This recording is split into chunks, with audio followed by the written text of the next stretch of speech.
So the battle for Bihar is heating up. The BJP's big guns are out in full force, but tensions continue to plague the opposition as the last date to withdraw nomination for the second phase looms, although the Mahagathbandhan top leaders claim that all is well within the alliance. With the state heading into a high-voltage election, the Saffron Party has rolled out its top campaigners to set the political tempo.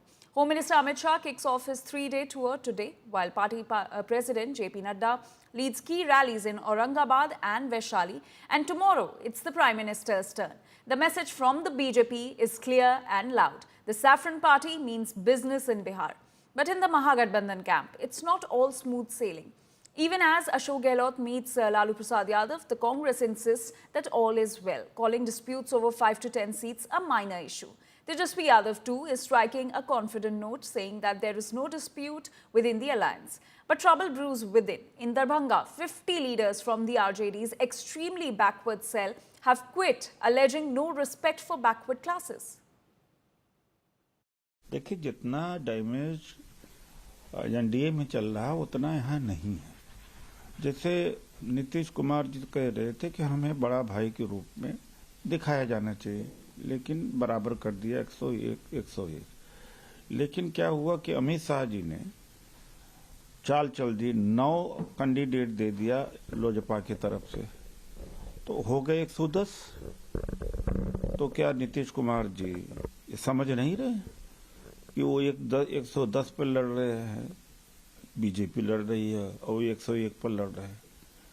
असली अंदरूनी देखा जाए तो सबसे ज्यादा असंतोष वहां पर है। प्रधानमंत्री जी ने इतना कुछ किया है बिहार के लिए और लगातार कहा भी है कि आगे भी करेंगे। उनके ऊपर भरोसा है बिहार की जनता का।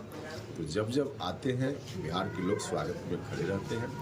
इस बार भी आ रहे हैं, बिहार के लोग स्वागत में खड़े ही नहीं रहेंगे, बल्कि प्रधानमंत्री जी की जो इच्छा है कि एनडीए की सरकार फिर से बिहार में बने, उनकी इस इच्छा को लोग पूरा भी करेंगे। दरअसल ये हवाई जो घोषणाएं हैं वो महागठबंधन के बिखराव से ध्यान बांटने के लिए की गई है।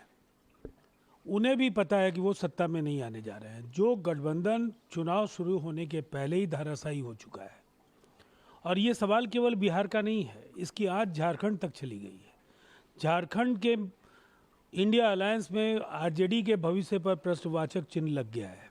तेजस्वी प्रसाद यादव जी हमेशा मंच से कहा करते थे कि जिसकी जितनी हिस्सेदारी उसकी उतनी भागीदारी मिलेगी, और उन्होंने बोला था अपने मंच से कि अति पिछड़ा समाज सिर्फ वोट बैंक नहीं है, अति पिछड़ा समाज पावर बैंक है। लेकिन आज आप देखे होंगे, आपके माध्यम से मैं बताना चाहता हूं, आप लोग भी देखे होंगे कि दरभंगा जिला में अति पिछड़ा समाज राष्ट्रीय जनता दल के द्वारा, अभी भोला बाबू बता रहे थे कि एक भी जब से इसकी गठन हुई है राष्ट्रीय जनता दल का, तब से किसी अति पिछड़ा समाज के लोगों को यहाँ से टिकट नहीं मिला है। पटना की रैली थी, अति पिछड़ा जगाओ और तेजस्वी सरकार बनाओ, उसमें दरभंगा की भागीदारी सबसे ज़्यादा हुई थी, उसमें हमने अपनी ताकत लगा दी थी। लेकिन नेता पता नहीं कहाँ सोए हुए हैं। हम लोग जिला स्तर से लेके प्रदेश कमेटी से लेके तेजस्वी प्रसाद यादव और लालू यादव तक गुहार लगाया कि दरभंगा जिला में अति पिछड़ा के लिए कुछ सोचिए, अति पिछड़ा को एक सम्मान देने का काम कीजिए। आप 2 नहीं 1 टिकट भी दीजिएगा तो हम लोग सम्मानित हो जाएंगे। हमारा अति पिछड़ा का कोई भी भाई चुनाव लड़ लेगा तो हम लोग खुश रहेंगे, आपके साथ रहेंगे। इस 28 वर्षों में